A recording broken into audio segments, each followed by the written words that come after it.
Bismillahirrahmanirrahim. Assalamualaikum warahmatullahi wabarakatuh. Selamat datang di channel Prodi S1 Farmasi Stikes Muhammadiyah Cirebon. Kali ini kita akan melakukan percobaan praktikum farmasi fisika bab tegangan permukaan.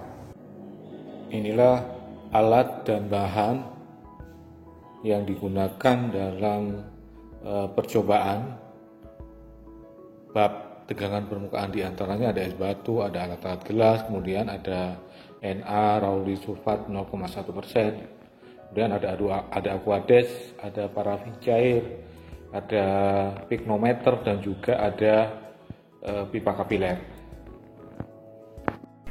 Berikut merupakan cara penentuan volume pignometer pada suhu percobaan.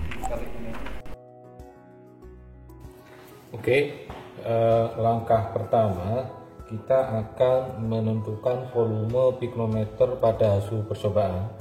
Jadi pertama kali kita akan menimbang, ini ada pignometer ya teman-teman, ada pignometer. Kita akan menimbang berat pignometer dalam keadaan kosong.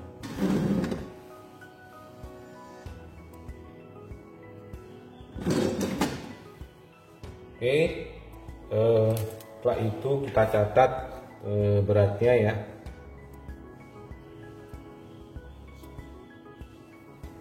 Setelah itu kita ambil pignometernya, kemudian kita isi air hingga penuh ya teman-teman ya. Kita isi air hingga penuh.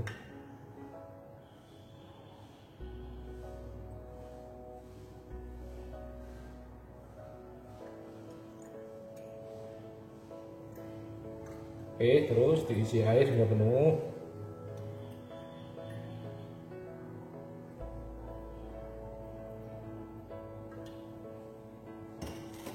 Setelah itu ditutup ya teman-teman ya. Ditutup. Ya, kemudian direndam.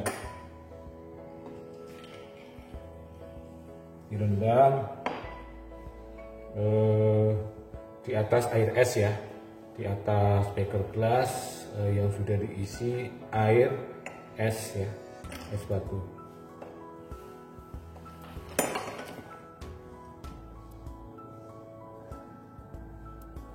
Oke, di sini pignometernya sudah kita rendam ya.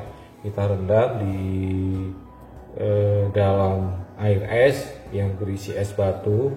Kita tunggu sampai suhunya 2 derajat Celcius ya. Kita tunggu sampai suhunya 2 derajat Celcius. Oke, setelah dicelupkan di dalam air es, kemudian kita diamkan pignometernya selama beberapa waktu ya, hingga suhu pignometer ini atau suhu air yang ada di dalam pignometer ini naik ke suhu kamar ya.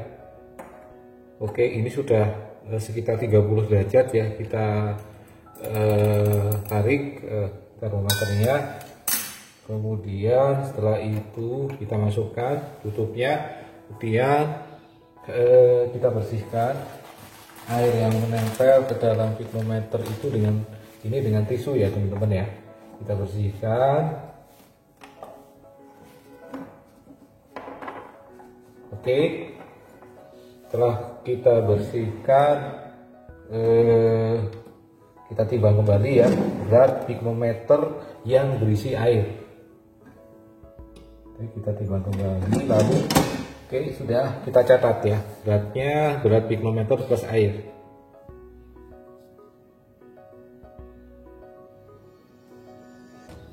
Oke, sudah didapatkan berat pignometer yang berisi air. Untuk cara perhitungan volume pignometer seperti yang tertera di layar ini ya teman-teman. Untuk kerapatan air pada suhu percobaan sudah ketetapan, yaitu sebesar 0,99602 gram per mililiter.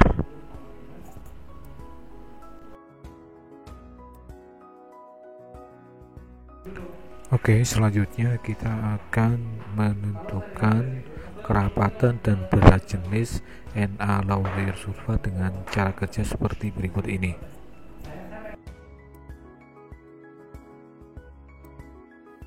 Selanjutnya kita akan menentukan kerapatan dan berat jenis Na-lauryl sulfat. Ini sudah kita siapkan Na-lauryl sulfat 0,1%. Langkah pertama adalah menimbang piknometer dalam keadaan kosong, belum terisi apapun ya. Oke, kita timbang. Selanjutnya berat timbangan piknometernya kita catat ya, 53,41 gram. Oke, ini sudah ditimbang. Selanjutnya piknometer ini ya, piknometer kosong ini diisi dengan cairan Na-lauryl sulfat 0,1% sampai penuh.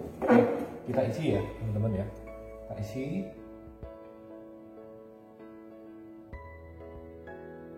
Ini adalah cairan Na-lauryl sulfat ya, natrium lauryl sulfat 0,1% ya. Kita buat cairan ini dengan menggunakan Na-lauryl sulfat sebanyak 1 gram dilarutkan dalam air sebanyak 1 liter. Jadilah Na-lauryl sulfat 0,1%. Kemudian setelah penuh kita tutup ya. Kita tutup, kemudian kita larutkan atau kita taruh dalam cairan es ya. Kita tutup, kita taruh dalam cairan es. Kita berikan termometer, kita tunggu suhunya sampai 2 derajat Celcius. Oke, kita lihat suhunya sudah mencapai 2 derajat Celcius. Oke, lalu piknometer yang sudah kita celupkan dalam air es tadi, kita ambil dan kita diamkan sampai suhunya mencapai suhu kamar, yaitu sekitar 30 derajat Celcius. Kita kita masukkan termometer untuk mengukur suhunya sampai nanti suhunya mencapai suhu kamar. Oke, kita lihat di sini suhunya sudah mencapai suhu kamar ya, sekitar 30 derajat Celcius. Lalu setelah itu kita bersihkan, kita tutup piknometer. Lalu kita bersihkan piknometer dari cairan air ya, dari cairan-cairan atau dari air yang lekat. Kemudian setelah itu kita timbang kembali berat piknometer dengan yang berisi cairan Na-lauryl sulfat ya. Kita lihat berapa beratnya. Oke, beratnya kita catat ya. Oke, setelah beratnya kita catat, kita turunkan piknometer dari timbangan.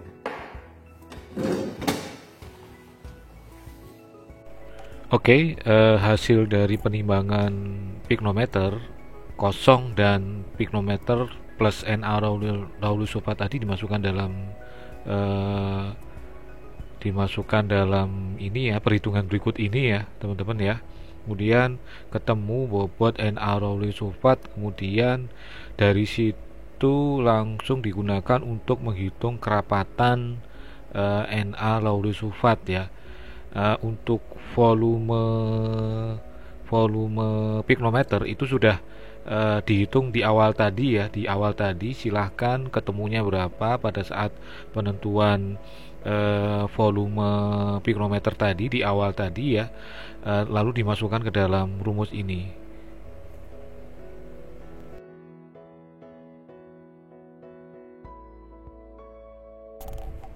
Selanjutnya kita akan menentukan kerapatan dan berat jenis parafin cair ya. Adapun instruksi kerjanya seperti berikut ini.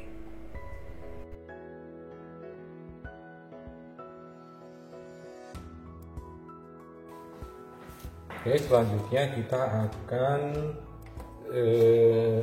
melakukan penentuan kerapatan dan berat jenis zat cair, yaitu parafin ya. Parafin pertama kali kita timbang dulu ya, pikrometer kosong beratnya berapa.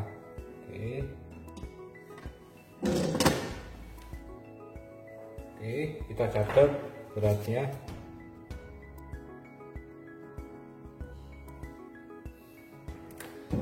Setelah itu kita ambil pikrometer, lalu kita isi parafin cair ya. Kita isi parafin cair.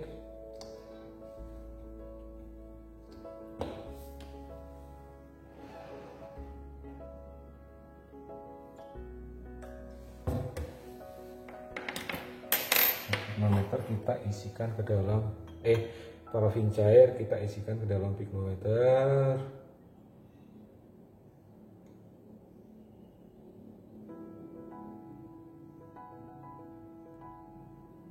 Sampai penuh.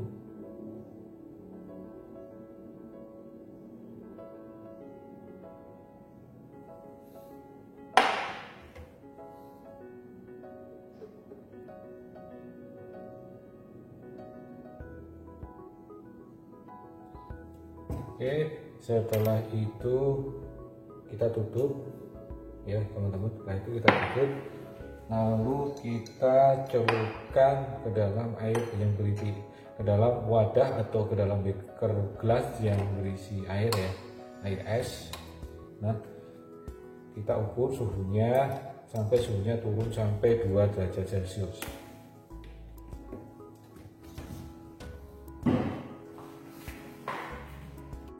Oke, lanjut.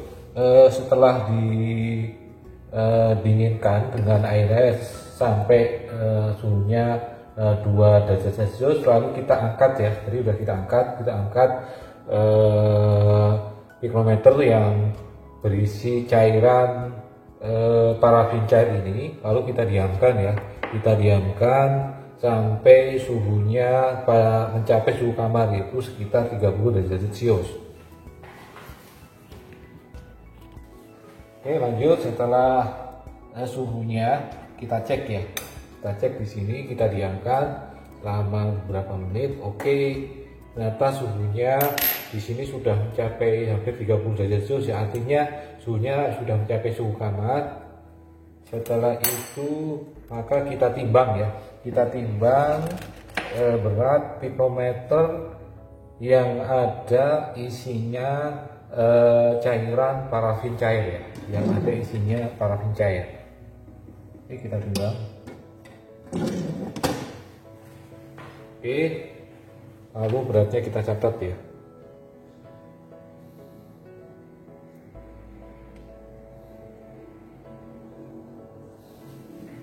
Oke, setelah itu kita catat beratnya,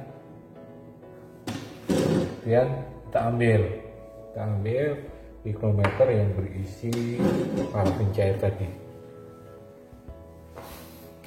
Oke, hasil penimbangan pikrometer kosong kita masuk dalam lembar kerja berikut ini.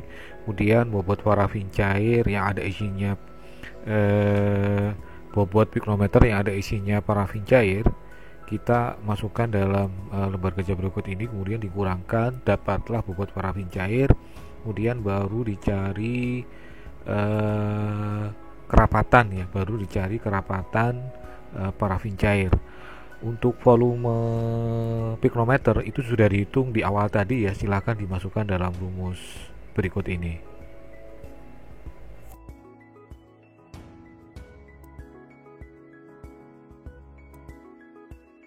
Selanjutnya kita akan menentukan kenaikan atau tinggi zat cair di dalam pipa kapilere, dan caranya adalah sebagai berikut. Oke, Selanjutnya kita akan menentukan kenaikan zat cair di dalam kapiler air ya, kapiler yang sudah berisi air. Di sini sudah kita siapkan air yang ada di dalam beker gelas ya, sebanyak 40 ml. Kemudian sudah kita siapkan pipa kapiler ya, pipa kapiler. Kita celupkan pipa kapiler ke dalam air ya, ke dalam air sebanyak 40 ml di dalam beker gelas. Kita diamkan, lalu kita tutup ya, kita tutup pipa kapilernya ya, supaya airnya tidak keluar.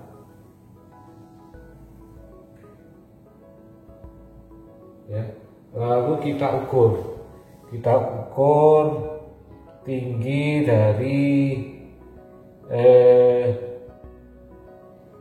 dari pipa kapiler tadi ya, tinggi dari air ya, tinggi dari air yang masuk di dalam pipa kapiler. Oke, tingginya sekitar 4 cm ya. Oke, dan kita lepas.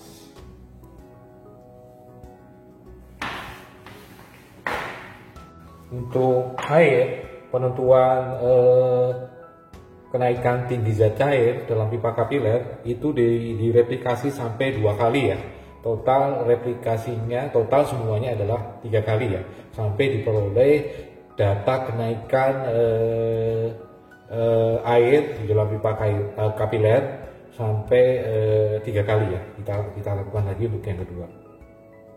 Oke, nah itu kita tutup ya, pipa kapilernya di atasnya, lalu kita ukur ya, kita ukur memakai penggaris ya, berapa tingginya. Oke, sekitar 4,9. Lalu kita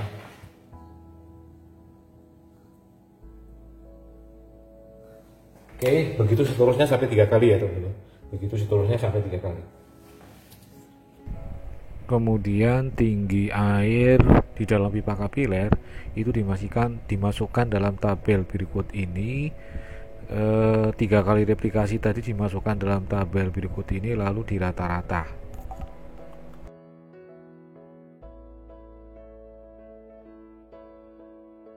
Selanjutnya kita akan menentukan tinggi Na lauryl sulfat dalam pipa kapiler. Caranya adalah seperti berikut ini.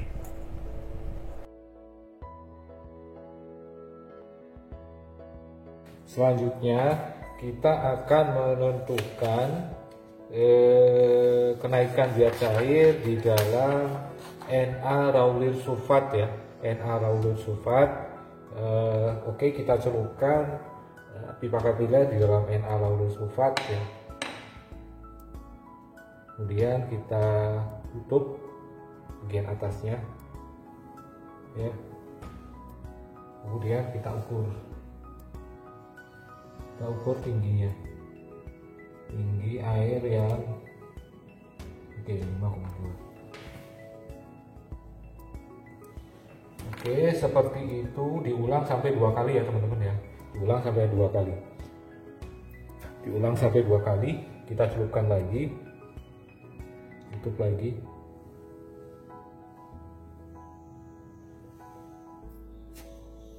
Oke, kita ulang lagi ya.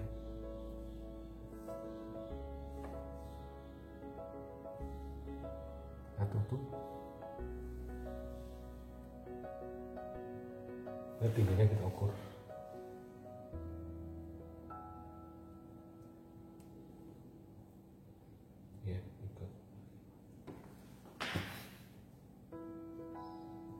Oke, begitu seterusnya sampai replikasinya sebanyak 2 kali ya, total 3 kali. Kemudian dihitung tegangan muka, dihitung tegangan mukanya dengan rumus setengah R H D G ya, seperti itu. Dimana setengah itu udah ketetapan ya, R itu adalah jari-jari dari pipa kapiler ya, dimana jari-jarinya itu 1,4 mm. Kemudian H itu tinggi tadi, tinggi cairan ya, yang ada di yang naik ya, yang naik dalam pipa kapiler. Kemudian G itu gravitasi, tetapan gravitasi ya, tetapan gravitasi itu biasanya sudah ketetapan juga seperti itu. Kemudian hasil dari pengukuran tinggi Na lauril sulfat tadi dimasukkan di dalam baris ketiga ya, kemudian di rata-rata.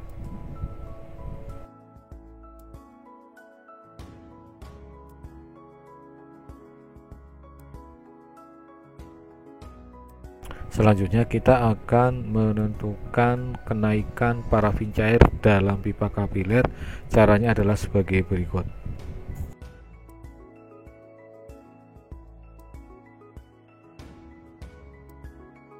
Oke, selanjutnya kita akan mengukur kenaikan zat cair di dalam kapiler yang nanti berisi parafin cair ya.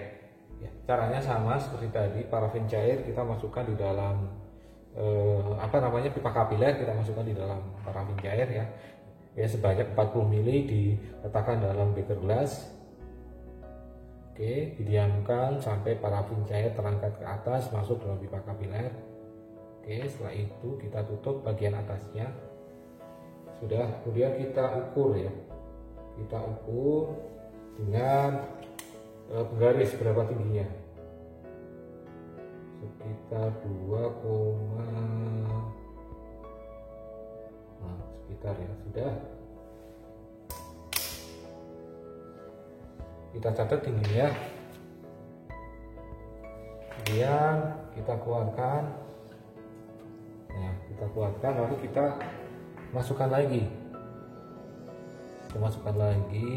ke dalam pipa kapiler parafinnya, lalu kita tutup bagian atas parafin, kemudian kita ukur dengan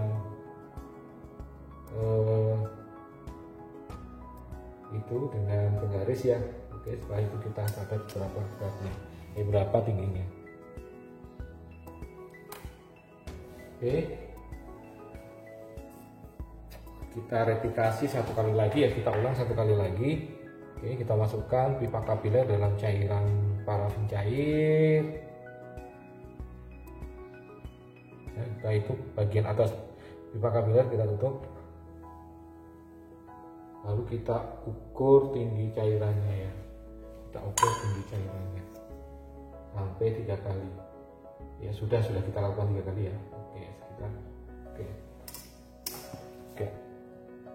Oke, seperti itu ya. Lalu dihitung tegangan muka parafin cair dengan rumus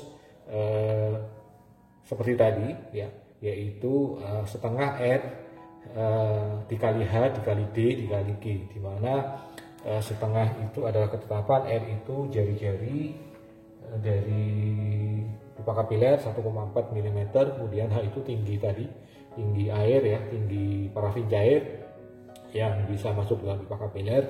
Kemudian D itu, Hg itu adalah gravitasi ya, ketetapan gravitasi. Seperti itu ya teman-teman.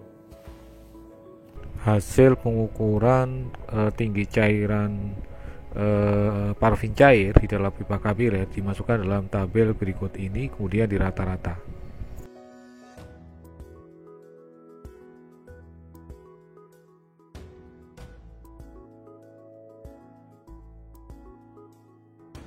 Untuk perhitungan tegangan muka air adalah sebagai berikut ya teman-teman. Jari-jari pipa kapiler itu 1,15 mm, kemudian dibagi 2, ketemunya itu ya. Kemudian masing-masing tinggi cairan dalam pipa kapiler tadi itu dimasukkan dalam hitungan berikut ini.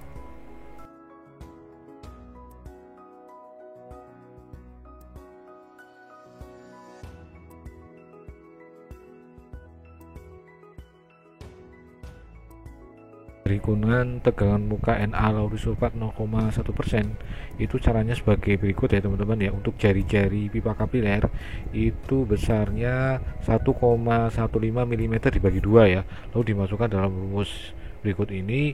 Kemudian untuk tinggi pipa cairan Na lauril sulfat dalam pipa kapiler itu dimasukkan dengan perhitungan tegangan muka 1, tegangan muka dan tegangan muka 3 ya, dimasukkan dalam perhitungan tegangan muka 1, tegangan muka 2, dan tegangan muka yang ketiga. Kemudian nanti hasilnya di rata-rata dibagi 3. Untuk perhitungan tegangan permukaan parafin cair caranya juga sama ya teman-teman ya. Jari-jari pipa KPR juga sama, 1,15 mm dibagi 2, kemudian dimasukkan dalam rumus itu. Kemudian dihitung tegangan muka 1, tegangan muka 2, tegangan muka 3 dengan memasukkan masing-masing tinggi parafin cair dari ketiga replikasi tadi. Kemudian di rata-rata ditambahkan di rata-rata dibagi 3.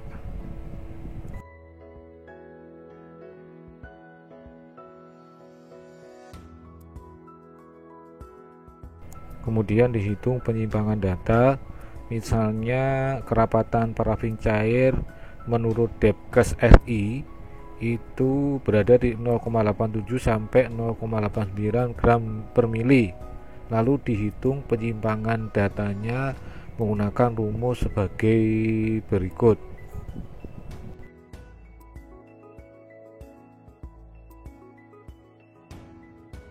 Terakhir dibuat grafiknya seperti ini.